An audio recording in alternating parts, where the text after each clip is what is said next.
This is the Athletic Football Show.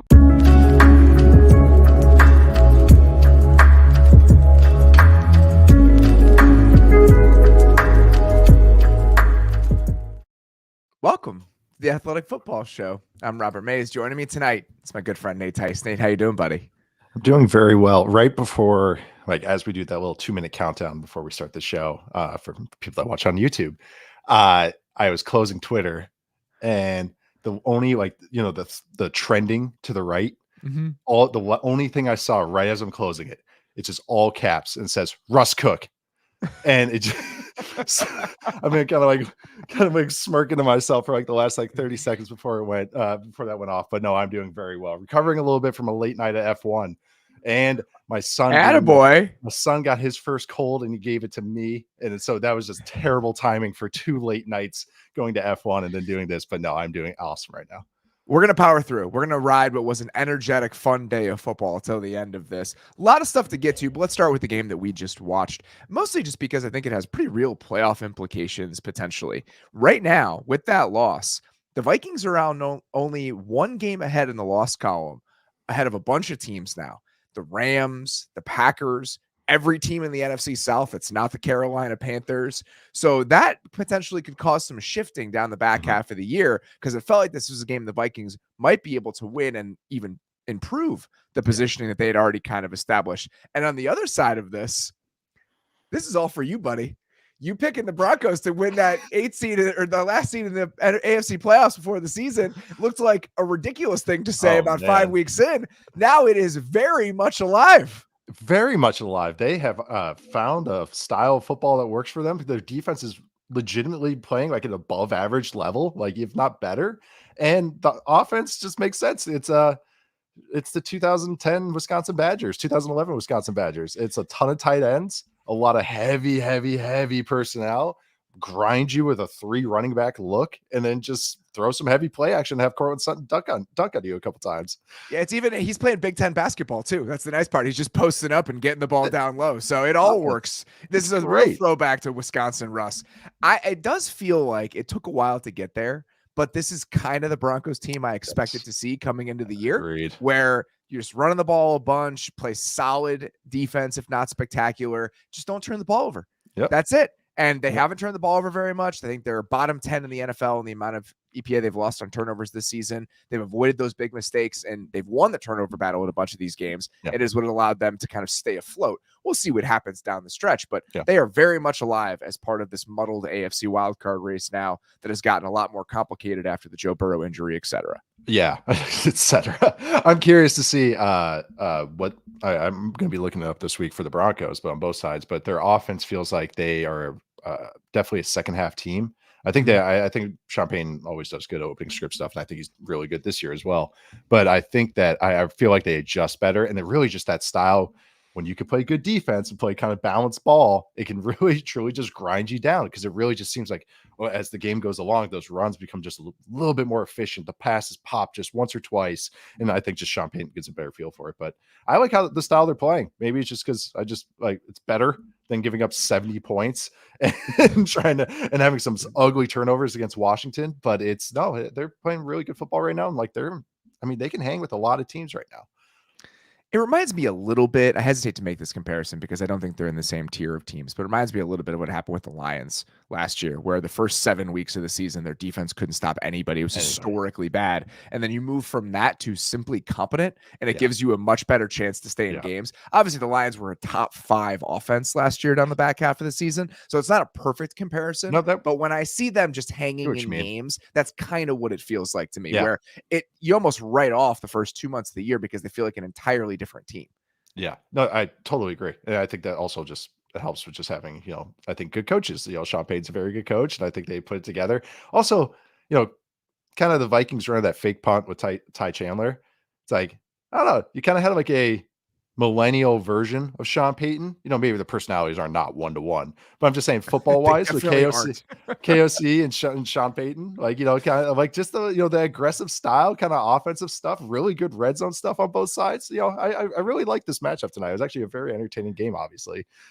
Just to put a bow on it, I think the coaching on both sides is a good thing to mention. On the Vikings side of this, we've talked all season about why if you're a Vikings fan, you should be happy with the brain trust that's there and their ability to kind of keep this thing on the tracks. And I don't think tonight takes that away at all. On the Broncos side of this, I would have been terrified if I were a fan of this team and they gave up what they gave up for Sean Payton, and he was supposed to be the guy to come in and be a stabilizing force for the organization. And the first 5-6 games of the year, like they did. Now, at least even if you're going to be a middling team, you're a serious team now. Yes. You're a competent team. You're not embarrassing. Yeah. And that was the page that we were hoping the Broncos were going to turn. So small victories, but a notable victory when you consider what the early season Broncos looked like. It was a 1-point win, so small victory is a great way to put it. That's the Broncos season, small victories, but they're adding up right now. All right, let's get into the meat here of week 11, and let's start with a team that featured plenty of discourse on the football internet this week, and that is the Buffalo Bills getting back on track, blowing out the New York Jets. And I know that this is going to be all about the offensive coordinator shift and Joe Brady taking over, but all I could think of when I watched a good chunk of this game was just the always has been meme with the two astronauts, where like the Bills offense is just good. It's always has been, like, it just, nothing's really changed. And we can get into some of the nuances and some of the things that are different and why this game felt different, but this was a huge response from a Bills team that felt like they were kind of fluttering here over the last week or so. They opened up with a statement. The Bills kickoff team was great. Speaking of special teams, Jets special teams, who also ran a fake punt, doing really good stuff this year. So sorry, before we get to I want to get Brant Boyer. Want to give a shout out to Brant Boyer. Oh Jets my God, teams coach. We're going to Jets special teams coach consolation prize territory. 8 minutes into the show. But having said that, what was nice to see, I think, from the Bills defense, Rasul Douglas was a very nice addition and gave a little life, obviously with the turnovers, but they made Zach Wilson feel like Zach Wilson. They didn't let the Jets hang around, and they actually just dominated. So, and that offense was the exact same. It was actually like all the underlying stats we look at, like it was, like one of the worst games actually that they've had this year as far as like success rate and all that. But there's some huge plays that happened, but it was all the same stuff. Nice designs on 4th and 1 and also in the red zone. But this is this team when they just don't turn the ball over and they play smart. And I think it's nice to see some Khalil Shakir in our lives. I think that's a kind of nice little like symbolism for what this offense has gone through is Khalil Shakir, actually. Yeah, the run the play more where they fumbled the opening kickoff and you score 85-yard touchdowns, I don't think is about a coaching change. But I do think, and this goes back to a conversation we had in the middle of the week, are there some intangible aspects of the change that maybe would be important for this team? Right. Josh Allen in his press conference after the firing happened came out and said, I can't get bored with the underneath stuff. I can't get bored with the easy stuff. And it seems like that was potentially a talking point. And I don't think that was necessarily the biggest problem with the offense, but the fact that he said that immediately. And then in the locker room after the game today, I guess multiple guys were talking about that. Yeah. It feels like that sort of mindset shift, even if it's subtle, does benefit this offense. And I think some of the stuff that they did leans into that a little bit. They ran the ball a little bit more in the first half than they have in other games this year. They threw the ball to the running backs a little bit more than they have in other games this year. So even if it's just a small push towards stuff like we were talking about in the preseason that slows that heartbeat down, that keeps the offense a little bit steadier, I do think that stuff is positive. I think you probably could have gotten to that no matter who was calling the plays. But the fact that even a small reset seems to have lent well to this team kind of being the version of them we want to see, I think is a positive sign. Yeah, it's like Ken Dorsey died for their sins kind of thing. Like but that's how it's going to play out. But you just watch Josh Allen. That touchdown to Khalil Shakir is one of the best throws I've ever seen. Really? Yeah. I mean, it was a missile. That's high praise, though. Flat-footed with Sauce Gardner bearing down because it was cover 3. It's 4 verts cover 3. He looks off the over and then flat-footed throws that. That's what's most impressive. Yeah. It's not usually when someone throws that seam, it's the Brett Favre crow hop, like the over and then they rip right into it. His is flat-footed and throws a sidearm and it beats because they're in cover 3. Sauce Gardner overlaps, so it's like on a all-pro corner overlapping. Yeah, just phenomenal throw. That's why Romo was just gushing because it was just but also it was drop 8 too. So I thought that was interesting. Josh Allen played great today. I mean, but when they don't turn the ball over, this is what it looks like. They can pivot. They pivoted today. They had under center run game. They had the play action stuff. They did all the same stuff. It just happened that they had their best game in terms of field position this entire season. They started their own 38-yard line, which is like one of the highest of anyone that had this whole season. So I do think Ed Oliver is playing fantastic football, and he's really, really helping this defense kind of punch back and not just kind of playing the bend but don't break, but actually create explosive plays for the defense. So I want to give him a shout out as well.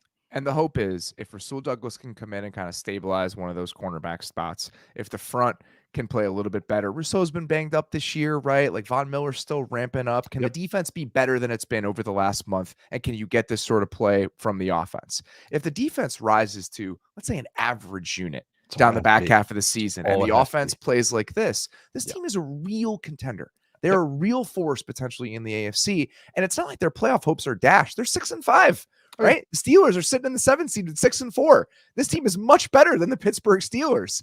This is very much insight. This is very much a realistic possibility for them to get in and seriously scare from people if they do. Yeah, if the defense improves and plays, makes everyone feel like Zach Wilson, that would work. It just schedule's tough. But I do think that some of the defense improvement is real. Just when I rewatched the Broncos game as well. Just some of the stuff is coming together, and then we know the offense can go supernova at any time. So again, it's, of course, you want the best units on both sides, but if you don't have that, you want the elite of the elite. And that's what this Bills offense could be. They are the elite of the elite. And so that's what you want when you get into the dance floor in playoff time. They're going to play better offenses than Zach Wilson. And I think that's important to acknowledge. Zach Wilson benched at some point during this game. Going to be an interesting week for Robert Saleh at the podium as they try to figure out how to navigate this next stage of the Zach Wilson saga, drama, however you want to put it in New York. It reminds me of the Done with the Clown, like enough with the clown. Like enough with this. But they don't have another option. No, they don't have anywhere to turn. Like the Tim Boyle solution doesn't seem like it's a market improvement or an improvement at all. So it just feels like this is what we're going to see from the Jets offense here for the rest of the year. Man, is it fucking ugly. Like I just can't get over it. Oh, I mean, Romo was just like, he was going nuts about all the stats. Like he was just like, they haven't converted a third down. And how many does that one count? Oh, it doesn't even count. Like it's just every stat I haven't scored a touchdown in X amount of minutes, like 100 and something minutes. It was just, all the stats they listed off. It was just rough. But also want to give a shout out to Quentin Morris, back from injury. Can't only play a couple snaps last week. Block this, but this is, I really like, I think they played how many snaps? 14 snaps today. Him being in line, this might be the cough medicine in me right now, but him being in line, like that helps so much with the looks. That's the twist. I think he's a better fit for Dalton Kincaid than Dawson Knox. So that was my question. That's what I wanted to end this with. When Knox gets back, what do we think happens? Because right now it feels like Khalil Shakir is their second best receiver outside of Stephon Diggs. So if they're going to go back to that 12 personnel world with Dawson Knox, does Shakir get pushed off the field? Is it Knox and Kincaid? What does that do to some of the run game stuff that they can lean into? So I think there are still some looming questions about what their offensive personnel can and should be here over the back half of the season as they continue to figure this stuff out. Yeah, it's going to be real interesting. This is one of, I feel like for the last year, this has kind of been one of the things we focus on the Bills is how they configure these guys. So I think it's going to be really interesting how they get Knox back, but it's nice to see Morris and Kincaid, like how they're using Kincaid too is like perfect, like exactly what we pictured, all the stuff over the middle. And so that's kind of become a safety blanket in this offense. And again, that's keeping a lot of stuff, just replacing blitzes today, giving him options, just getting rid of the ball quickly. And you like to see that. It gets a lot easier for the Bills next week going to Philadelphia. So the gauntlet has been thrown at Philly, bye, at Chiefs, home against Cowboys, at Chargers, home against the Patriots, at Dolphins. So great stuff. Great stuff. But they're gonna be good games. It's gonna be fun. Another huge game in the AFC playoff picture today that we wanted to do up here at the top. The Browns grinded out, beating the Steelers. And this is a game we talked about on Thursday, and it's a huge win. If we're looking at the playoff standings, the Browns go to 7-3 now. It really does feel like, even with all the questions at quarterback, even with the Deshaun Watson injury, the Browns are probably moving toward making the playoffs. And this formula that they showed off today, as ugly as it might be, it seems like it's going to be enough to at least keep them in these games over the last 2 months of the year. They're going to be must-watch television because they have one of the most dominant defenses in recent memory. Just because anything is on the table? Is that the reason? And then they got the ultimate MacGyver offense. Just truly like I always say gum and toothpicks. This is even what's less than that. I don't even know, but that's exactly what this offense is. Screens, play action, so much play action, so many bootlegs, so many QB runs. They ran the same, like they just kept running the same stuff. It was so funny. Like if I'm ever curious about what are the plays that the Browns install on the first day of training camp, I just have to watch this game. Just all slant flat, stick. I'm sorry to use terms, guys, but it was just such an elementary offense. But the defense rocks. And this defense has the second best. Yes, here it is. Second best defense in terms of success rate since 2000 through the first 11 weeks, and third best in EPA per play. They basically turn every offense into the Jets offense. So yes, some matchups do help, but they did go against the Steelers offense that had been doing some nice things. So this defense is ridiculous. The Steelers could not move the ball in this game. No. The only thing the Steelers could do is hand the ball to Jaylen Warren and pray. Very rarely do I want to make a reductionist point like this where it's, oh, this guy, he was the entire offense. It was him versus everybody else. That's what it was today. Mm-hmm. Jaylen Warren was the entire offense for the Steelers. He had 129 rushing yards. The Steelers, other than Jaylen Warren, had 120 yards in the game. And their success rate was like 28%. They could not move the ball. No, they couldn't. It was one of those games where the Browns clearly had absolutely no respect for their offense. It was just, we're like the big brother, like stop hitting yourself. Yeah. The pressures that they were bringing over and over and over again, absolutely no respect for the Steelers' ability to deal with it. They've been using this the pressure consistently all year where they'll bring an off-ball linebacker through the A gap and then drop both defensive ends. Mm-hmm. And it's just a nightmare scenario. And every single time they ran it today, the Steelers just had absolutely no answer. No, the Rams were doing that against them too. And Warren, who's coach's dream. I love Jaylen. He's Warren. awesome in pass protection. I love watching him just stick dudes. So in the Rams game, he had they kept because the Steelers pass protection rules were just broken. And like the Rams gamed him up the entire game. But Jaylen Warren just kept having to pick up Michael Hoyt. He's like 310 pounds. He's like trying to get in there and trying to help. But Jaylen Warren's just a good player. Like the long touchdown was incredible. I thought that third and extra long screen that he converted, unbelievable, so good. I know. So it just sucks that it's like it really does feel like a battle. And I mean, just the Browns. There's Myles Garrett, but just everybody just takes turns. It's just that they felt dominant today. And this is a Steelers team that's, again, has been doing some decent things. So the offensive line had no shot in pass protection. No shot. They just had absolutely no shot. A bunch of the DBs made really nice plays. Denzel Ward had a stick in the flat on a play that should have been a first down. I mean, that defense, again, continues to just play with a ton of energy. To me, the blueprint feels like this. So on the second possession, okay, Myles Garrett gets a sack at the goal line. It's 2nd and 20 or whatever. Steelers punt. Browns get the ball back at midfield. First play, or one of the first plays of the drive, boot to Njoku for a chunk gain. Yep. Next play, screen. Slant flat for like 5 yards. Yep. Next play after that, Jerome Ford with a fullback, just a lead run. Right. Face mask, sets them up like inside the 15, and they score a touchdown. That's it. Yeah. Like, as long as you win the field position battle with the defense, you can get 1 to maybe 2 chunk plays on a drive with smoke and mirrors, set yourself up to get at least 3 on those drives. You're going to give yourself a shot. And they didn't run a ton of boots in this game. And I think it's probably because they're afraid to boot against the Steelers.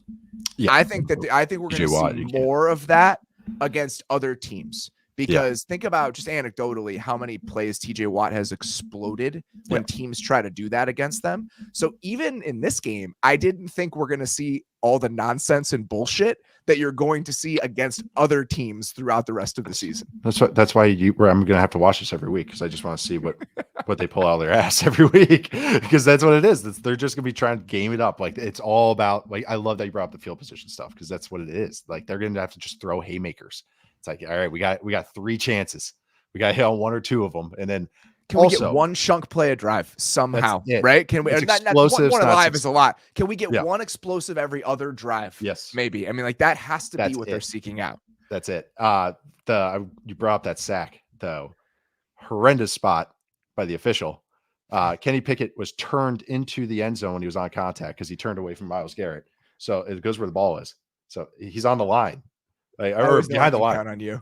Oh my God. Oh, I couldn't believe it. And like, it's perfect because in the video, I just did a screenshot on Twitter, but you can see the guy leaning forward to like make the call. And then he runs up and he's like, he is so adamant. 1 yard line, 1 yard line. I was like, oh, you were so wrong. Oh, I just, had to mention that. So I'm glad you brought up that sack. Yeah. But it was, I couldn't wait to talk about the rest. That's always a highlight for me. I know that they didn't ask him to do a lot. What did you think of the way that DTR played in the game? He did all he could. I mean, it's slant, flat, and stick, and like he's just as he does. Like why? Okay, so those are just Here's quick the reason game I concepts. ask. Here's the reason I ask. I was going to explain slant, flat, stick. Why it's elementary. Go ahead, just very quickly. Okay, like so. Those are just like what everyone runs those from high school on upwards, and then the QB run game. I think he did okay in that role, but it's still just like it's so day one. It's a very like elementary role. Yes, but he did well in that role, and like so, but it wasn't much. They didn't ask him to do much. He took 1 sack for -2 yards. That's it. Avoid mistakes. 1 interception that was on a tipped ball. He should have gotten picked off at another point in the game. But for the most part, he took decent care of the ball and didn't take any sacks. Yes. That is a good start for the formula we're talking about with the Browns. They signed Joe Flacco to the practice squad today. Okay. Do you think that there is a timeline where Joe Flacco is potentially a better option for this recipe that we're talking about for the Browns down the back half of the season? I think so. If they think that they want to get, like we said, it really truly becomes a weapon. I think if they get into the heavy play action world, just because of how Flacco plays, and I think he just I think as a game management, just you're counting on reps and starts that he can just handle these moments a little better. It seems DTR, like most young players, just goes way up and way down as the game goes along. So I think maybe Flacco could steady his ship, which I can't believe those words just came out of my mouth. But yeah, I wouldn't be shocked if I saw him on the field, just because of what he's needed to do in that role. The numbers looked worse for DTR, and Njoku had a couple bad drops in this game. The one in the end zone, there's a lot of contact, but that ball could have been completed on the back shoulder. But he had, I think, 2 more drops in the game. Even after the game, he said it was unacceptable the way that I played. So that helps the stat line a little bit. The last thing I wanted to mention, the slant to Amari Cooper on the last drive that sets him up for the field goal. It's a beautiful route. It's like a beautiful route. He sells it upfield, comes back across. Like he has had some really nice moments this season, and they still have a decent amount of players on offense to kind of patch this thing together, even with an injured offensive line. So we'll see what that recipe, what that blueprint looks like here in the second half of the season. But this team is on its way to playing in the playoffs with this recipe. So now that I already answered, but now I started thinking, and some of my kind of moments came flashing back. So DTR actually in a couple moments had some real rough moments. Now I'm really thinking about it, but so I do think that Flacco is going to actually come up quicker than we expect, because there was one throw he almost got picked. It was a sail route in the third quarter on 3rd and 8. He throws it, and so it's an outbreaker. He throws it like 3 hitches late, and he's going from all the way from one sideline to the other. And it was just like a great example again of like what NFL windows and timing is. It's like not only if you're 2 hitches late, but 3 hitches late. Yeah, that was one. But then there's another where Cedric Tillman, you were talking about just how they have other playmakers now, which is kind of nice. I think I want to watch him a little bit more. But he's running on toothpicks played the end around to Cedric Tillman today. He's running one more example. Yeah. Oh my God, all the end arounds. You're going to see so many of those. There's going to be flea flickers, I'm sure, double passes. But Tillman's running on a crosser. It's like 3rd and 10, and he's open like at the hash, and you can see him look, and then he keeps running, and then he's at the next hash, and he looks, still waiting, goes into like in the seam area, looks, and then he's like finally just waves like this, and then DTR's like, oh, throws it to him, and he just gets sawed off.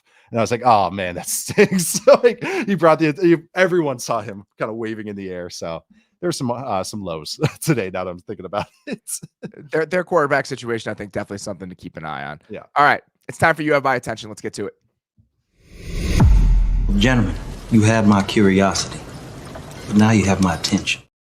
Each week, a lot of stuff coming at you on NFL Sunday. We like to pick out a performance or two that really grabbed us, and we're going to start with the Jacksonville Jaguars offense getting on track against the Tennessee Titans today. A fantastic game from the Jag offense. Kind of an extension of the conversation we had on our Thursday show. We did our Under the Hood segment, kind of looking at what was going wrong with Jags offense, the state of it up to this point. And they really answered today with not only the performance overall, but I think some schematic details and some changes and tweaks that really spoke to some of the issues that we had seen up to this point. Yeah, I thought the use of play action today was like what really Phenomenal. stood out to me. Yeah, they had 5 first downs in play action, 4 explosive plays. They had one to Christian Kirk that was really nice. You were just talking about schematic details. It was really attacking the overhang, the slot player for the other side. So, but how they just got to it, that was Calvin Ridley's touchdown came on a play action, his second one. And he also had like another one earlier on that drive, and they both came out of 12, just a classic play action look. 12 personnel. You'll see the Broncos do this as well because that's who I picture doing this is Sean Payton. But it's 2 tight ends next to each other, then like a stack alignment by the 2 receivers on the opposite side, and then just big down play, down the field plays. And yeah, they hit him over and over. And I was like, that's one thing I wanted to see, not get to that in the second half when we're down 3 scores, but actually get to it when the game, it's a neutral game script. So a lot of good stuff. And they had 6 explosive passes today. And I think 50% over 50% passing success rate. Calvin Ridley got involved. It was just really nice to see that because this is kind of what I was picturing how to patch up this O-line and get these explosive for this offense. That touchdown to Calvin Ridley, that same drive, that explosive that they had to Kirk off play action, that was a new concept they hadn't run before. So they, again, just something they're introducing. They're looking for answers, and them pushing the ball downfield was just so encouraging. Yeah, 9.5 air yards per attempt for Trevor Lawrence today, highest mark of the season, third highest mark in a single game of the Doug Peterson era in Jacksonville. And one of the ways we wanted to see them do that was with play action, and they did it so consciously.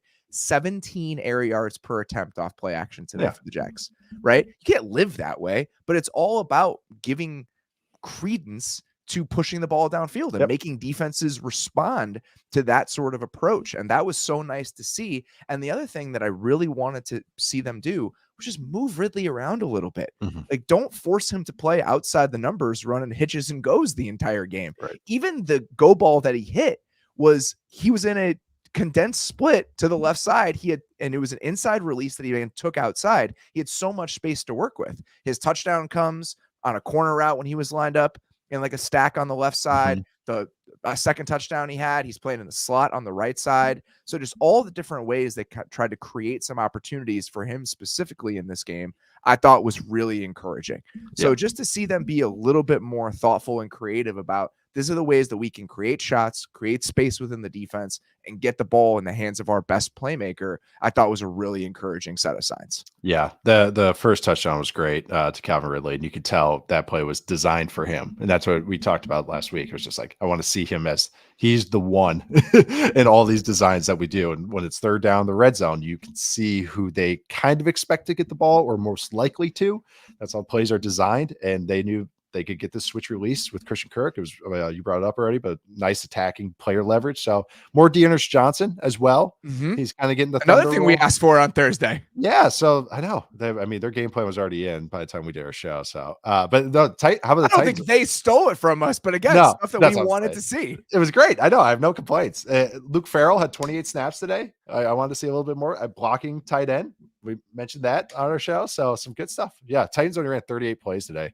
That's hard to get it done with 38 plays. The quality control coaches for the next team are going to love that because you only have to break down 38 plays. That's great.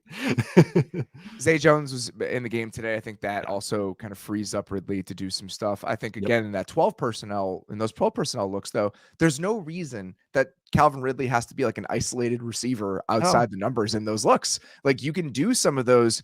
This is a throwback. We haven't used this term on the show in a while. Those YY wing looks where you have those 2 tight ends on the same side. You stack the receivers to the right. Like, there are ways to use him where you're not just asking him to be an isolated receiver and running those true X routes where even if he can win on those every once in a while, just making the game a little bit easier on this guy, you can see what he can do in a game like this. And I just love to watch it happen. Yeah. And what's nice too, is like he can move around. And then when he does get a man coverage situation, you can just run a go route with him and he can win. It's like nice. It's like that's what good receivers could do. We could just ask you to do this and you're going to do it well. And that's why I was kind of, some games I understood why he wasn't getting targeted, but that was the problem, was that the trickle down effect of everybody else. And like, especially when Zay Jones was out. So it really felt like this is the offense and how I pictured how this offense would be without that offensive line being a strength on this team. Like, this is how they have to live. It's cool they can get to the yak world that's more horizontal, but they need to have games where they can throw haymakers, and they connected on a lot of them today. The other thing that I thought was noticeable is that Trevor was moving around really well. And I don't know how he never missed a game after that injury right before the Saints game. And I don't know how right he was over the last month or so. He looked more mobile today than he has in other games, just being able to extend plays, just using his legs down in the red zone. So that was also nice to see combined with everything else. But this approach where they're being a little bit more aggressive, but it's not just being more aggressive, it's being conservative while being aggressive. And what I mean by that is heavy personnel, some more like max protection looks to kind of take some of these shots. So you're protecting yourself, but also that allows you to create some space and some air in the defense. I just really liked seeing that from them. Well, it made sense too. It was like, remember, it was all that quick game, it condenses scramble opportunities and creation. So you do play action down the field and you got air to attack. And you get 2 rushing touchdowns. It was nice. It was nice to see actually like some box score to how sometimes this Jaguars offense could feel. It's like, oh, there it is. There's some like actual substance to all this. And you combine that with the way that their defense continues to play. And remember, this team has a real shot to be a contender in the AFC and to potentially make some noise. Like they are going to be a playoff team and they are going to be something to contend with as we move through the back half of the season. All right, that's it. And not a lot of other standout things today. We're going to get some of them in the notebook, but spread out. Yeah. It's time for a couple performances that left us a little disappointed today. We're still cool, man. We're still cool. I'm not mad. I'm just disappointed. I don't know what to say about the Los Angeles Chargers at this point. This feels like a low point, and I think that when you see the reaction from Brandon Staley after the game, it kind of does feel like it's just trending in a bad direction. I don't know if people watched the press conference that he had, but he was frustrated, short, clearly, a little snippy with some of the questions. And I understand some of his thoughts in that press conference when he said in kind of response to questions about the state of the defense and the quality of the defense that, he's happy. He's confident in him calling it. He's confident with the game plan. The defense isn't the reason we lost today. It was kind of a consistent theme. Sorta. Yeah. Right? Like sorta. If you watch that game and you're trying to tell yourself a story about it, you can say, well, Keenan Allen drops 2 potential touchdowns. Yes. Austin Eckler fumbles inside the 10. If Quentin Johnson catches that ball on the last drive, potentially win that game. At the same time, the Packers had 6 completions of 20-plus yards today, which was tied for the most of any team in the league this week. They had 26 all year coming into this game, which was 20th in the NFL. Over the past years, the Chargers are tied for the highest explosive play rate allowed in the league. With a defensive-minded head coach, that they have spent a ton of resources on that defense. And Jordan Love today had the 4th highest EPA per dropback of any quarterback in the NFL. So if Austin Eckler doesn't fumble that ball, maybe you win. If Keenan Allen doesn't drop both those potential touchdowns, maybe you win. If Quentin Johnson catches that ball, maybe you win. But at the same time, it's not like the defense played great against the Packers offense that has had its struggle so far this year. And also all the guys you're mentioning too. It's like, all right, Keenan Allen, who we all love. All right, but it's one of their big name players. Quentin Johnson, their 1st round pick, dropping the ball. Like it's these guys that they heavily invested in. Asante Samuel with the DPI in 3rd and 20.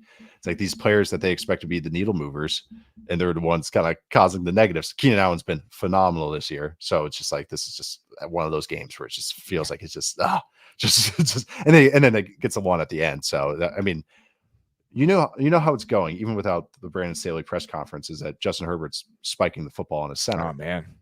That was when he's pissed off, things are bad. But that drive, he went berserker. Oh man, he went berserker for most of this game. Yeah, he was awesome. He was awesome in this game. Man.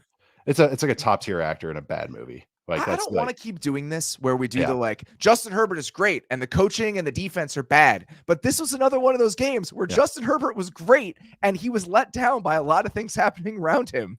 Oh, I know. Drops it's just right there. The center's not snapping the ball. Even the touchdown to Dobbs for the Packers to take the lead after Herbert went berserker on the drive before to take the lead. Their Chargers defenders are scrambling to get lined up. At that moment, it's like, come on, guys. I think the Packers went quick out of the huddle, but still, get aligned. Like, this is a big moment. So, I mean, that just doesn't help. Poor tackling from the Chargers. So much poor tackling. So much poor tackling. The end around Reed, there's a terrible angle by Asante Samuel. The linebackers were lost. There was a huge connection to Dontavian Wicks where I think it was Michael Davis missed a tackle. The Tucker Kraft play down the right sideline is just an embarrassing effort by Kenneth Murray on that play. It's just, again, consistent issues and a ton more. I think 3 or 4 third and long conversions again in this game.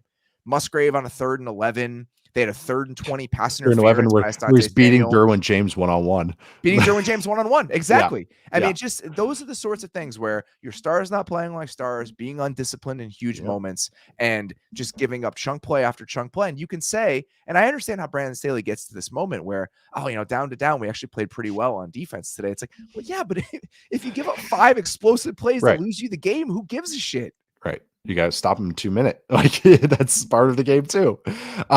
Oh man, the all that Jaden Reed, like the end arounds, it felt like a lot of the run game. They were just abusing the linebackers. Yeah, like it's funny in my notes. I wrote Vikings linebackers because I think of Kendricks. Then I think it was a slip. It was slip there. But it was just that's what they're doing. They're just attacking them, getting running each way, wrong ways, hesitating, attacking downhill when it should be going horizontal. It's just, I don't know, it's just not good ball. And they're like, Herbert's thrown to something named Stone Smart. He's one of their best players today in offense. I know. Yeah, actually, he was decent. His background's really interesting. Can't wait to ask Dane about him. It's my favorite game to play on Prospects and Pros. Hey, Dane, what about this guy?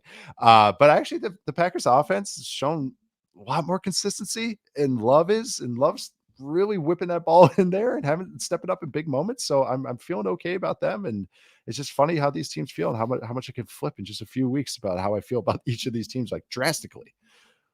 It was unfortunate to watch Jaden Reed in this game and see what he's providing the Packers offense and just the amount of juice that he has, and contrast that with what the Quentin Johnson experience has been so far this year. I mean, you look at where he was drafted, and even the guys drafted immediately after him. We've had Flowers, Jordan Addison, what L did in this game, did this week, and has done this season. Yep. Just so many different guys who could give more to the Chargers than Quentin Johnston has. And some of this is just him being a little bit miscast in what they're asking him to do right now. This is a perfect example. There was a stretch in I believe it was in the 3rd quarter. Packers throw a little smoke to Jaden Reed, makes the guy miss in space, gains like 10 to 12 yards. It's a nice play. Later in that quarter, Chargers do the same thing to Quentin Johnston, does the same thing. That should be how they use him. Yeah. They should use him like the Packers use Jaden Reed. Yeah. Unfortunately, after losing Mike Williams, they've had to put him in this role that does not suit him. He is not a downfield receiver.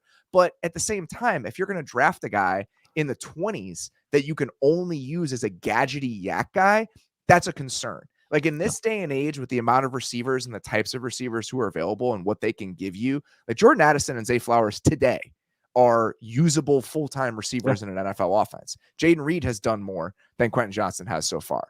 And you combine that with the Kenneth Murray experience that we've all been going through. And it's just such a reminder that on top of whatever shortcomings they've had in constructing the defense or defensive game plans, whatever you want to say, right? Like whatever the reasons for the defense falling short have been, there have been some real failings with high level moves in the draft by this front office in recent years. Yeah. And those consistently are showing up when this team falls short. Draft and free agency. JC Jackson, it's like they don't understand the system they have. I mean, just look at the JC Jackson one's the huge one, but just, what is this, year 3 with Staley? And you know what defense he's in.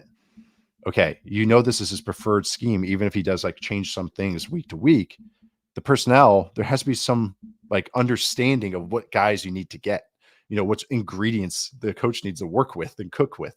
And I think that's what it's been very frustrating with kind of like that's kind of been kind of pushed aside at times. It's like you brought up just the draft picks, but it's just a misunderstanding of what they are. And that's on the personnel side. I think that's a very frustrating part about this Chargers team, because it feels like, this has been our show. Like as we've, done this by year 4, it's like, this is kind of Chargers, like new era of Chargers with Staley and Herbert and all this. And it's like, we know what this defense is. We know it. And it's like, how do you guys in the building not go, hey, we need a nose. Hey, we need, a decent linebacker because they're going to be put in conflict all the time. Hey, we need, like, You need those things. How are you not investing in that? You're signing JC Jackson, who's just a man corner in a Patriots system, which is like always the scariest ask or signing. It's like all these alarm bells they just push through and ignored. It's Chernobyl. Like that's what it feels like. They just whatever, fail safe, don't care. We're just gonna push through it. And the entire point of this defensive system is to prevent explosive plays. And again, they've given up explosive plays at the second highest rate in the league over the last 2 years. What are you? Exactly. What are you doing? Yeah. And that kind of feels like the moment we've arrived at with this regime. Yeah. Like this was a chance when you think about the Burrow injury, the schedule that the Bills are going to face down the back half of the season. They had a very real shot coming into this game to reestablish themselves in the AFC playoff picture, despite how frustrating this season has been. And then they go on the road and do that against a 3-win Packers team that has really struggled for long stretches of this season. You're running out of reasons for why this group should be in charge. And I know that probably sounds harsh. I never like to say that people should lose jobs, but there were expectations for this team coming into this season. Those expectations were real. Those expectations have not been met. And now I think we have to have some pretty harsh discussions about what the future looks like because of that. Just some of these players just feel like bummers. Like I mentioned Derwin James this season's kind of been like that the whole year. The vibes are awful. Awful. Just the tackling on the two in the last couple of minutes of the game, where it was just like you could just like, it was optional. Like it's like, I don't really want to lay out for that. Like it really, you could see it and feel it. But just all these guys just feel like they just have just degraded each year. They feel 90% of the last year and then 90% the next year, like of just each 80% of that. Like it just, James is one of them. Khalil Mack, of course, Joey Bosa keeps getting hurt. Just all these guys. Just like I'm blanking on his name right now, but just I feel like all these guys are just Austin Eckler today. It's like, oh man, that was just felt. It's caught from behind. That got memed. I know that should have been a touchdown. It's just but that like run was kind of like that's the Chargers. It's like there's some excitement and it just kind of falls apart. And that was the drive where Keenan Allen gets hit in the face with the ball and they don't score a touchdown. The aristocrats like that, but oh man, it was a bummer. Like those kind of plays are just bummers to watch, especially when you have a quarterback playing like that. Well, guess what? They get the Ravens next week on Sunday Night Football, so things get a lot better, a lot faster. I don't think that this isn't a team that does a lot of drastic things in season. I'd be very surprised if that ended up happening, but it really does feel like we're trending toward an ending that a lot of people can probably predict. And I don't know what it looks like. This team went all in this year. Some teams, the idea that the Browns went all in, I think some people were saying that last week after the Deshaun Watson injury. That's not true. Like the Browns haven't shifted a ton of money around for a lot of contracts. They restructured Deshaun Watson's contract, but for the most part, the Browns are financially somewhat healthy moving forward. The Chargers are not. Yeah. Like the Chargers moved a lot of money into next year. They maxed out for this year, and this is the product that you're getting at the end result of that, and that is truly disappointing. Yeah, no, it's bad ball. Speaking of truly disappointing, the Bears game today, I just don't even know what to do. Have at it. I just don't even know what to do with this. I was looking at it this morning. Okay, Tremaine Edmonds was active. It was kind of the last question they had health-wise coming into the year. If you looked at both sides of the ball for the Bears today, it's the healthiest they have been truly all season because Tevin Jenkins started the year on IR. Mm-hmm. So this is the team pretty much that you wanted coming into the season, plus Montez Sweat. So this is a very good chance with this setup to just acknowledge and kind of evaluate where you are, where Justin Fields is, where this coaching staff is. And I think for a good portion of this game, the Justin Fields part went pretty damn well. He played well today. He did a lot of good stuff today. I loved the plan that they had on offense, using him as a runner, getting him on the move, tons of play action. It was a fun style brand of offense to watch with him at quarterback. This idea that at any point the offense was better with Tyson Bagent or more watchable with Tyson Bagent is the funniest thing in the world. Yeah. Like this guy, even at whatever his shortcomings have been over the last couple of years, he's thrilling. He is a very exciting player with a real skill set. And seeing all of that in practice with the offensive line they put into place, Lucas Patrick got banged up, but you know what I'm saying. That it was fun to watch. The missile shot to DJ Moore. It's like, okay, like here we go. Like we'll see what happens at the end of the road, but at least it's nice to be able to evaluate him properly and get a read on what he is and what the offense can be. The same can be said for the coaching staff. The defense is now in place. This isn't last year when you were selling off pieces at the end of the year And, if you play hard and you lose, that's okay. This is all about draft pick and draft positioning. That's over. That is no longer what this team is trying to accomplish. They spent money in free agency this offseason. They just traded a second-round pick and gave that extension to Montez Sweat. The defense is healthy. These are the guys you wanted. These are the guys you drafted in the first 2 rounds. This is when you have to show what you want to be and why you deserve to be in charge of this team moving forward. The defense had the worst success rate in the league today, down against the Lions. The Lions turned the ball over 4 times and still won the game, in part because of the decisions made at the end of the game.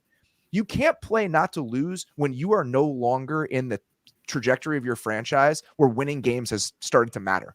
And that's where the Bears are right now. And to run the ball twice and then throw it on 3rd down on the first chance they had in the final 2 minutes, and then do the same thing in the second chance that they had and not put the ball in the guy's hands who was playing really good football, a quarterback for you for most of the game, it's malpractice.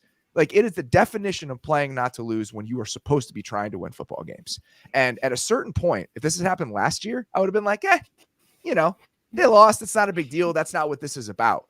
But at some point, winning and learning how to win becomes important. And I think that if you're one of the people that has some looming kind of lingering confidence or optimism about this coaching staff, today was a huge blow to the argument that when we get to the end of the year and they have the number 1 or number 2 pick, that this staff should be in charge of whatever the next phase of this looks like. So it was an incredibly frustrating, disappointing game for a team that absolutely should have won when you look at the turnover battle and the way that the offense played. Yeah, I was so this next like 7 weeks or 6 weeks, I guess. It was how I wanted to evaluate Fields because how I felt the situation. So everything you're laying out, how the offense and defense is like, hey, this is the healthiest you've been. This is the best. It's kind of the setting it's been. It's like, this is how I truly want to evaluate Fields. And it's like, oh, wow, look at all this. He's creating as a passer, not just as a runner as well. Changing arm angles. It's like, this is winning. Oh, yeah. Really beautiful throws outside of the pocket as a creator. Yep. And they found a formula for him because, he has a longer throwing style. So, but he pushes the ball. Like, that's what he prefers to do. So they give him his shots. Oh my God. He had some beautiful moon balls today. And it's like him all the way. That last throw to Tyler Scott. Could he throw this one crosser that might get tackled short? Could he scramble? Maybe. No, I'm going to launch it. And he puts up, it would have been on the money. Scott just kind of, Scott doesn't slow down. That's a touchdown or a game-winning completion. So he played how you want to see. This is like a first checkpoint, I would say, in the real Justin Fields experience, the real Justin Fields evaluation, which matters so much because of where these picks might end up and how I look at this class in the QB class. So it's just okay, this is one more data point. It's really disappointing how the end of the game was. I mean, it just that field goal at the end, when you have a quarterback scrambling and making all these plays and dancing after getting first downs, and the Bears were grooving in the fourth quarter. Like, they were really feeling it. And then you kick the field goal. That kind of felt like, not the field goal on purpose. You run the ball on 3rd and 7 to kick a field goal and go up 12 points against one of the best offenses in the league that's better than you. Way better. They are better than you. At that point in the game, you have to do what you can to step on their throat when the game has gone the way that it did. And to watch them do that in that moment with the way that he played is maddening. It's absolutely maddening. I know. I was fine with everything until that's what really disappointed me, because I do think, and I've said this to you a couple times, kind of like just one sentence, one liners. It's like, I do think there were signs of life with this defense. There absolutely was. They had the 3rd best success rate in the league over the last 5 weeks. Some of that is drummed up by beating shit out of situations and stuff. Yeah. But at the same time, they were playing competently on defense. But to play this way today, and really to only subsist on the turnovers and then have the coaching kind of mistakes mindset-wise and approach-wise at the end, it is not a good data point in the Matt Eberflus experience. No, you have to understand what you are. And I think it's like, just like the team across from you, how Campbell was in his first 2 years, and he hasn't lost that aggression at all. But even then, he was always playing. He knew what he was. He knew what they were. Fakes, 4th down attempts all the time, just out the wahoo. So that was a little disappointing. I do want to say, are we going to talk about the Lions right now, or are we in 1 minute? We're talking about in 1 minute. Okay, 1 minute. Okay, so staying on the Bears, seeing this kind of like this formula with this offense, it was like that was so much more encouraging, because it was like, okay, with Tyson in there, it was kind of okay. I could see the offensive line getting better. I could see the running backs getting worked in as they get healthier. Khalil Herbert came back, but also Roshan Johnson and Foreman and all this. Okay, I'm seeing this formula. DJ Moore looks great. Komet's playing well. It's like, okay, this formula works. All right, how's Fields looking at it? Fields checked the box today. Like that's He a 100% did. huge sign for this team. But that's what sucks, that they just can't pull off this win. It's like, this should feel good right now. That you're the quarterback, you still have the high pick with the Panthers no matter what. It just kind of stinks that this feeling can never leave, because that's what just a lot of these games end up. They just find new ways to lose. And it's just like, oh, another one. And again, last year, when it wasn't about wins and losses and really was about positioning yourself for the future, I'm fine with taking an L on moments like this, as long as you're doing a lot of the little things right. That today is not one of those games. Like, at a certain point, I do think that you have to learn how to win. You have to learn how to win. Learn how to win. You have to put yourself in position to win these sorts of games. The Lions are a perfect example, Yeah. right? Like what the Lions did last year, even if they weren't a contending team, when they really were kind of in step 2 of the process, they started to learn how to win football games. They had a mindset conducive to that. And that is not what the Bears have with the way that they approached the end of that game today, despite how the quarterback played. And I know that this is going to be a long process. They may get the number 1 or number 2 pick in the draft. There is a decision that is going to have to be made. And I don't know what the right decision is going to be, but it at least is encouraging to see him play this way and hold up his end of the bargain. I mean, they put out Ian Rappaport today wrote a story about how this is evaluation time for Justin Fields, the back half of this season. We're going to put him in some of these positions to win the game. And then they didn't allow him to try to win the game.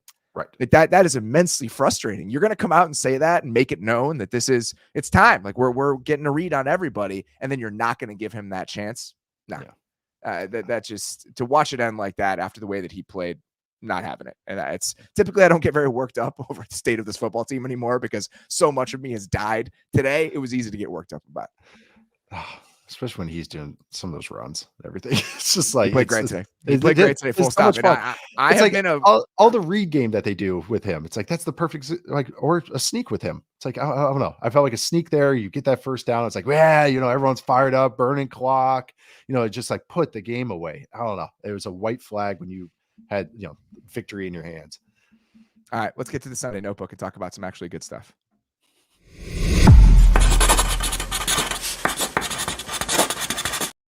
The Lions, on the other hand, did sort of take care of business and won a game that they should have won, despite turning the ball over that many times. And again, the offense down to down was very good. Mm-hmm. So what is the Lions point that you wanted to make that I wouldn't let you make 2 minutes ago? Oh, well, 2 things. It was kind of it's good and bad, actually. But the Lions played they're like a division winner type. Like, what I mean? They are a very good team. And that's what the Bears are. You could see the class difference between these 2 teams is like the Bears have to get all these turnovers. The game script has to be perfect just to get this lead. And as soon as they stop kind of playing that way or getting those bounces, also it just falls apart, because the Lions are just inevitable. I mean, those like final drives in the last quarter were just like methodical.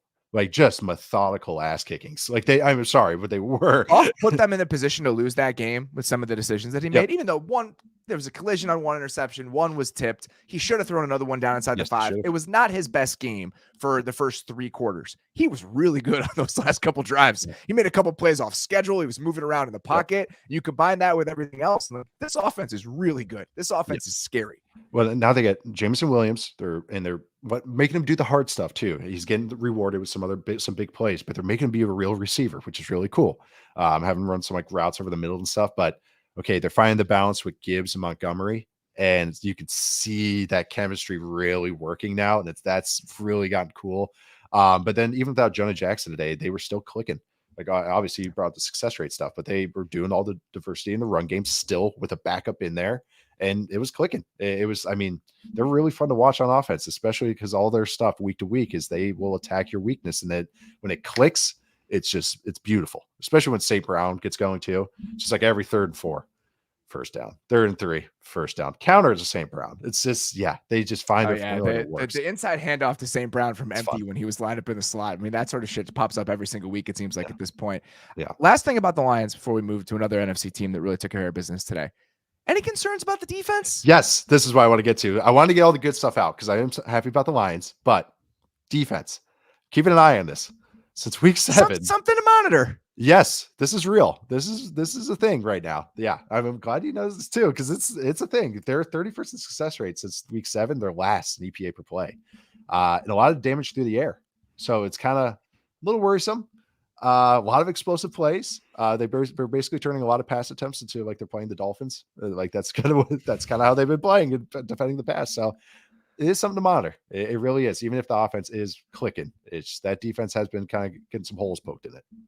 All right, let's talk about another NFC team. I agree with you, by the way. I think this is just something to keep an eye on. I'm actually going to check it out a little bit. Yeah, fun Thursday game. Yeah. So we get to watch them on Thanksgiving. So national spotlight, big game against the Packers, which we'll talk about here in a second. But another NFC team that really took care of business today, the San Francisco 49ers, kind of reminded everybody what we're looking at when that offense is clicking. And today was a very good example. Every single one of Brock Purdy's completions today went to Brandon Ayuk, George Kittle, Deebo Samuel, or Christian McCaffrey. All 21 of them. He was 21 of 25, by the way. And that combination with all of those guys and all of those guys back and healthy and him playing the way that he can play, it was just another really impressive outing from them. And the two guys that really stood out to me in this game, one, Ayuk, just showing everything that he is. I mean, he's one of the most dynamic players in the league right now. Like his ability, not only initially the release game has gotten so good, stacking people at the line of scrimmage, what he's doing at the top of routes now compared to what he could do. It was always physically talented and explosive, but the details, he had a throw by today on Carlton Davis that I was like, it made me shudder. It was so good. And then what he did on the go ball touchdown, he is such an explosive, excellent playmaker. And then you just combine that with everything else. And I thought Purdy was great today. Yeah. You know, like the Bucs defense has struggled at times this year. The pass defense has given up a lot of explosive plays, but even when they had their little swoon, that 3-game losing streak, I thought he was playing pretty good football. And I continue to think that he's playing pretty good football. I thought he was really impressive today.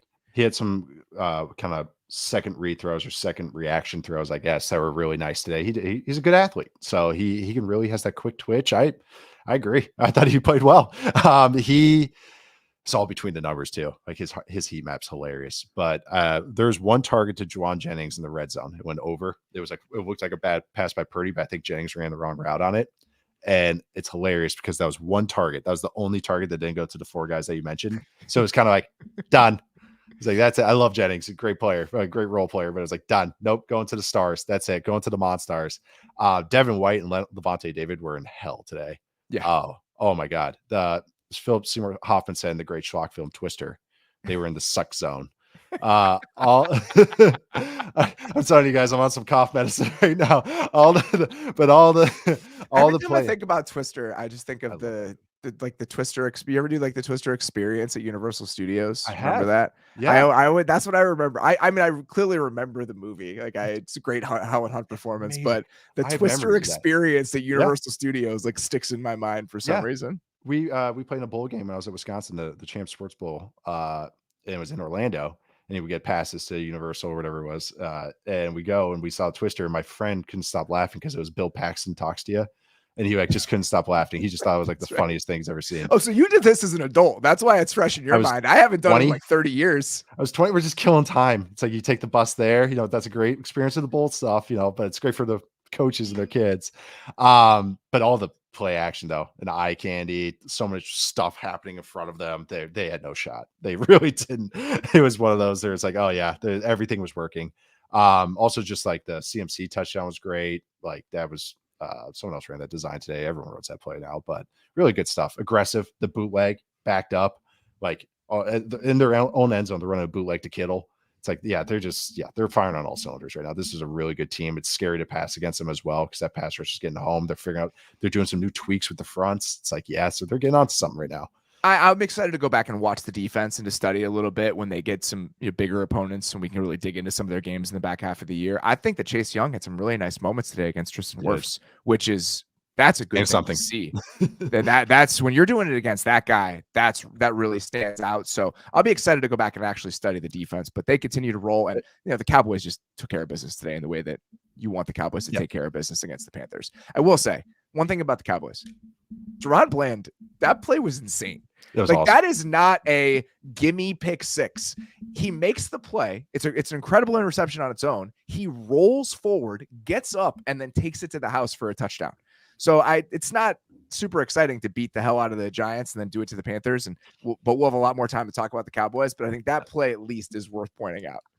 I felt bad for Bryce Young today. That defense was rolling. We got Micah Parsons on pre-workout energy supplements, and just geeked out of his mind to start the game. So I feel bad for whoever had to go against that. Also, one last thing with the 49ers. With the fronts they're doing with Chase Young is pretty cool. They're doing double mug pressures with it's not pressure, they only rush it forward, but Bosa and Chase Young in the A gaps. Which is just they did that against the Jags, and then they're doing 5-man fronts.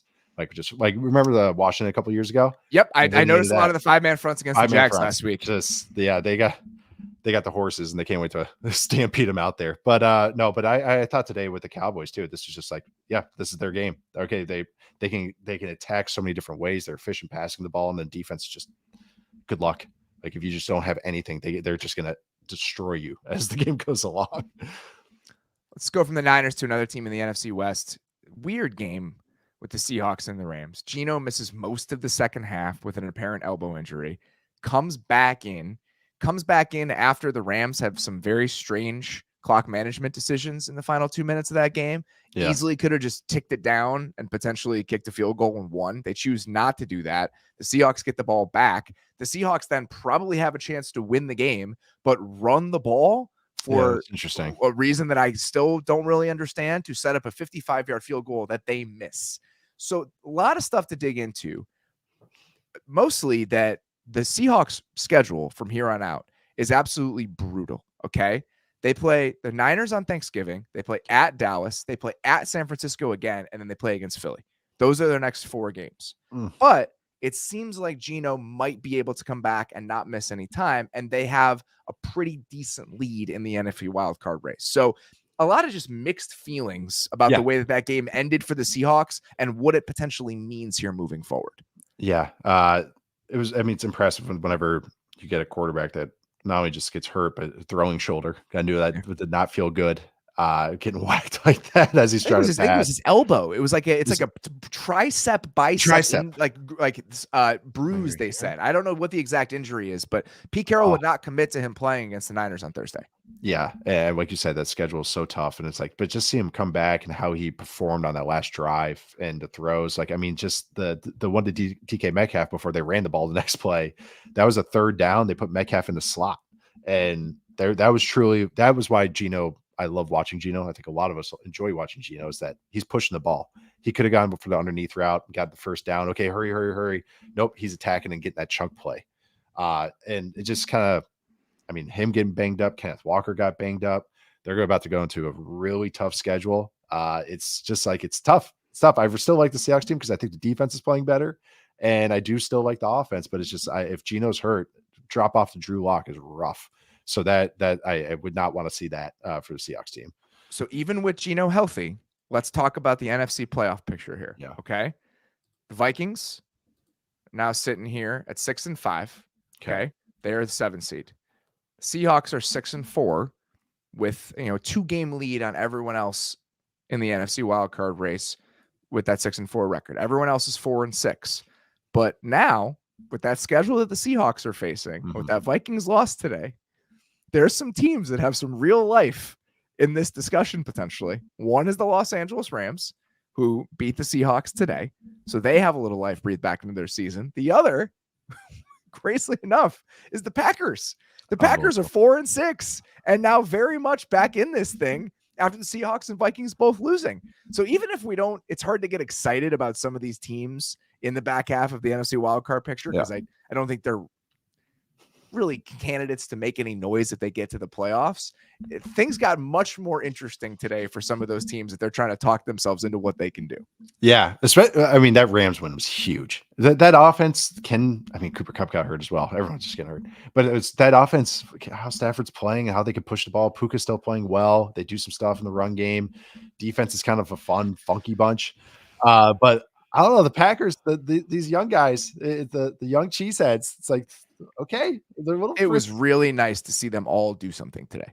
Dobbs made a play today. Reed made a play today. Dontavian Wicks made some plays today. Luke Musgrave made some plays. Dobbs snatched that ball. I watched that. And again, contrasting it, bringing it back to the Quentin Johnson thing, watching him do that and watching all of Quentin Johnston's downfield targets is a very different sort of experience. So I still think when it's all said and done, even with that schedule, I feel better about the Seahawks to sneak in and get one of those spots. Yeah. And I still think the Vikings, based on the way that they're playing at both sides of the ball, Justin Jefferson coming back, I still would bet on them to do it. But it's definitely a little cloudier right now than it was at the start of today. That's for sure.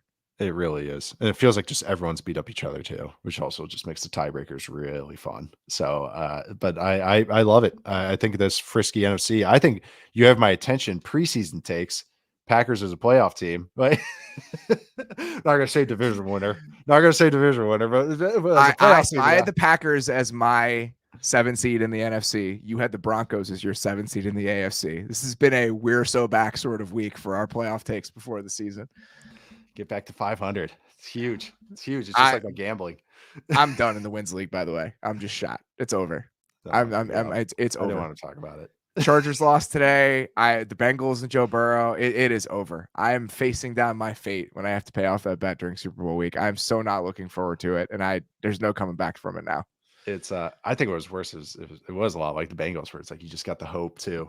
It's like swelled with it. And I'm not going to stop talking. No, because as soon as I got confident in this, it all fell apart for me too. So I'm pretty sure you're like 3 or 4 games up now after this week. I mean, we'll see what happens with the Eagles and the Chiefs tomorrow, but I really don't think it matters. I'm pretty sure this thing is over, and I'm just going to have to dread it for months on end. All right. A couple more things here before we get out of here. Just your weekly CJ Stroud update. Yeah. The touchdown he threw to Tank Dell on the double move was one of my favorite plays of the day. Thumbs up. Just truly one of my favorite plays of the day. He is good for a couple of those every single week. He had a ball that he threw to Nico Collins over the middle of the field that Nico went airborne for. That is just a throwaway play in the middle of a pretty tight game. And just a consistent reminder that every single week this team makes 5 plays that just put me in a good mood. The vibes could not be better. He threw 3 picks in this game. CJ Stroud threw 3 picks in this game. Asked afterward whether or not he was deterred by throwing those picks, his response was, Steph Curry don't ever stop shooting. I'm going to keep letting it ride. That's all you need to know about where this team is. On a day he threw 3 interceptions and they barely squeaked by the Cardinals, his response to throwing those 3 interceptions was, shoot or shoot, I'm good. Right. That's what I want. That is what I want from a guy in his position, by the way. Well, it's so funny just going back like detractors maybe or some negatives in the preseason takes or pre-draft takes were like, oh, he might not be aggressive enough. He might be able to like actually push the ball. Actually, it's a complete opposite. Honestly, he's like top 8 and everything, underlying metrics and everything, and just eye test now. He's awesome. You brought up the touchdown. It's funny looking at all the underlying metrics is that right next to him and everything is Dak. And like my pre-draft comparison was that I think he could be Dak plus. So I was like, oh, that's nice. It's like, that made me feel pretty good. They're right next to each other in everything. And Dak's playing probably the best football of his career. Yeah. But CJ Stroud's doing it as a rookie, which is pretty exceptional as well. I watched the first half of these games with my parents or my whole family this morning. And we're laying there. We're all kind of just sitting on the couch, late night F1, sitting on the couch watching all the games. And then Stroud throws a ball. And my mom just goes, he throws a beautiful spiral. I was like, he does, Mom. So he does. But the fact that that was the first thing she noticed because every ball just feels perfect coming out of his hands. But I love that you bring up the vibes thing because it felt like both sides of the ball just had some really, both Cardinals and Texans. It was a good game. It was a really fun game. I just enjoyed a lot of just these players and coaches and things that were happening on the field today, good and bad. 100%. And I just think that the young core of guys that the Texans are putting together right now with Stroud, Dell, Collins, even, it's really fun to watch and it's really exciting. And guess what? We got a big one next week. Big one. They host the Jags next week. The winner will lead the AFC South. So that becomes, think about what you would have thought about that game on August 15th and what that game feels like now. I can't wait to watch it. I mean, it's going to be one of the highlights of week 12 now. That is what the Texans have done. They have inserted themselves into those sorts of conversations, and that's fun as hell. Yeah, they're guys. They're getting the most out of these players too, and that's how you know just good things are happening. Both again, offense and defense. This pass rush, they're starting to create real heat. Will Anderson had a big day today. There's a lot of good stuff happening. I want to watch him in the Paris Johnson battle. I think he got after him a little bit. Johnson's been playing well, but yeah, over the last 5 weeks, they're top 10 in pressures, top 10 QB hits. This team's playing really, really good ball. Of course, and Stroud and all the stuff too.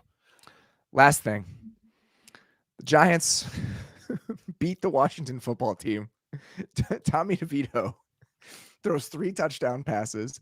They had the most explosive plays of any team in the league this week. The New York Giants with Tommy DeVito. I don't know what to make of this. This says 2 things to me.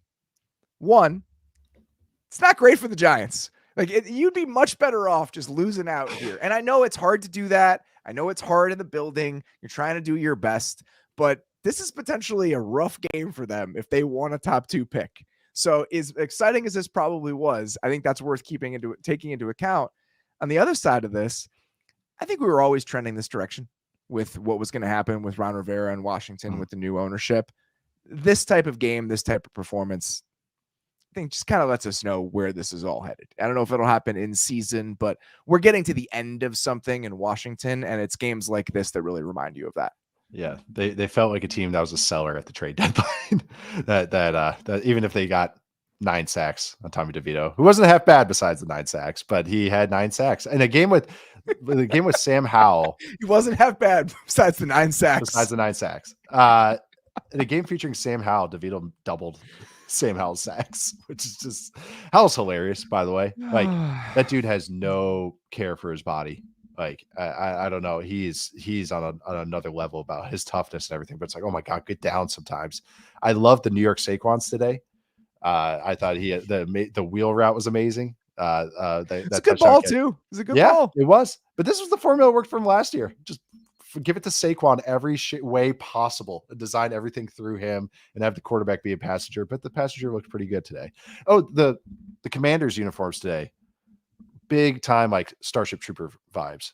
Like if you remember the football scene at the beginning of that, just like big time. I don't know how I feel about them with the new helmets too. Yeah, that was another note. That was one of my first notes I wrote today. Getting to the end of this game feels like a lot of things about this franchise need a rebrand. The name, the uniforms, all of that we're taking into account because I'm all set with what's going on there. Yeah. All right. We have a bow on it. That's all we got. Fun day, fun show. Can I shout a lot out of the Cardinals stuff real quick? You certainly can. Okay. BJ Ojolari playing well. That like again, they're getting really good stuff out of the young players. I wanted to shout out Kaiser White because he is playing at like an all-pro level right now, like a second team all-pro, like borderline, or might get honorable mention when we do that show. But just want to give them a shout out. And then Dennis Gardick is having a breakout season at 29 years old. Again, that Texans Cardinals game. Throw the vibes in. It's good vibes. It was good vibes. This smile on my face right now is from that game. I just really enjoyed that. We'll get to watch more Texans football, more meaningful Texans football here next week. That is all we got for today. Please come back and check out everything that we have on the Athletic Football Show feed this week. Nate will have another in the pocket, Nate will have another wind the clock for you. We're doing things a little bit earlier this week. So we're going to have in the pocket is going to run a little bit earlier. And then our preview show is going to, maybe we'll be just doing those earlier. Don't worry about it. Everything is coming your way this week. We have our Thanksgiving schedule, but you will not miss any of the shows that are coming your way. Kiefer in the Beats tomorrow. Doug Heller, who covers Arizona sports for us, talking about those Cardinals that we were just discussing. Adam Johns coming on to talk about that Bears loss, and Joe Biscaglia discussing the turnaround game from the Buffalo Bills. So make sure to check out that and everything else we have on the Athletic Football Show feed. For now, that is all we've got. Appreciate you guys listening. We'll talk to you soon.